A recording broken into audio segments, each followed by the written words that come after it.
गढ़वारा के जांबाज नेता युवाओं के अशोक नीखरा और ऋषि चौहान को श्रद्धांजलि दी गई। 14 फरवरी 1994 का दिन गढ़वारा का काला दिन के नाम से जाना जाता है। यह कहना है रवि शेखर जायसवाल का। हम सबके मार्गदर्शक राजनीतिक गुरु अशोक भाई और ऋषि चौहान इस दुनिया को अलविदा कर गए थे। 27 साल बाद एक चिंतन का विषय बना है।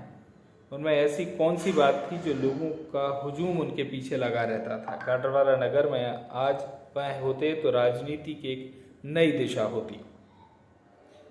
अशोक भैया और ऋषि भैया को मैं श्रद्धांजलि देती हूँ। मैंने भैया को बहुत नज़दीक से देखा है और मैं पूरी कोशिश करती हूँ कि भैया जैसे चलते थे, गरीबों की मदद करना, छात्र छात्राओं की मदद करना, उनका सहयोग करना, यही सच्ची श्रद्धांजलि है। मैं वही पूरी कोशिश करती हूँ कि मैं जैसे भैया करते थे मैं भी वैसा करूँ, क्योंकि भैया को मैंने बहुत नज़दीक से देखा था। बहुत सरल और सहज स्वभाव के थे। उनको लोभ कुछ का नहीं था, सिर्फ उनको ये था कि मेरे गढ़वारा के छात्र छात्राएँ आगे बढ़ें और कांग्रेस की राजनीति आगे बढ़े। आज उनके ना रहने से बहुत क्षति हुई है समाज को भी और कांग्रेस पार्टी को भी। मैं अपनी श्रद्धा सुमन अर्पित करती हूँ। ऐसे दो युवाओं की पुण्यतिथि मना रहे हैं जो इस शहर में नहीं बल्कि प्रदेश में इनका बड़ा नाम था, जिनकी कथनी और करनी में कोई फ़र्क नहीं था।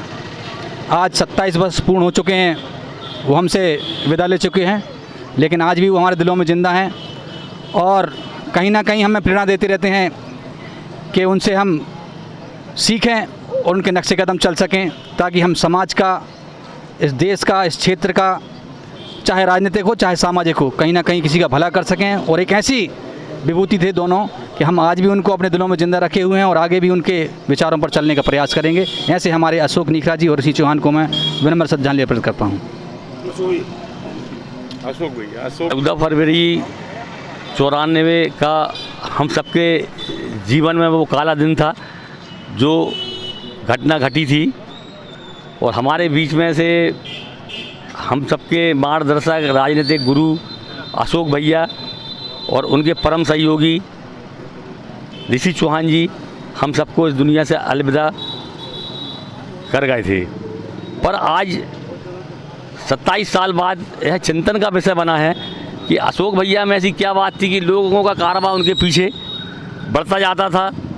आज अगर वो हमारे नगर में होते तो राजनीति एक अलग दिशा में होती, क्योंकि मैंने अशोक भैया को नज़दीक से देखा कि अशोक भैया की कथनी और करनी में कोई फ़र्क नहीं था। स्वर्गीय अशोक नीखरा व ऋषि चौहान की 27वीं पुण्यतिथि है। अशोक भैया के द्वारा जो छात्र जीवन से कार्यकर्ताओं को तैयार किया जाता था, शायद कांग्रेस उस लाइन को छोड़ चुकी है। हम कांग्रेस की छात्र इकाई टोटल पूरी निष्क्रिय देख रहे हैं। तो अशोक भैया का जो सपना था कि छात्र जीवन से हम कांग्रेस के लिए कार्यकर्ता तैयार करें, तो मैं हमारी कांग्रेस को यहाँ से यही संदेश देना चाहता हूँ कि हम लोग छात्रों के बीच जाकर उनके अंदर कांग्रेस की रीतियों नीतियों का प्रचार प्रसार करें। गढ़वारा से संजय गुप्ता की रिपोर्ट।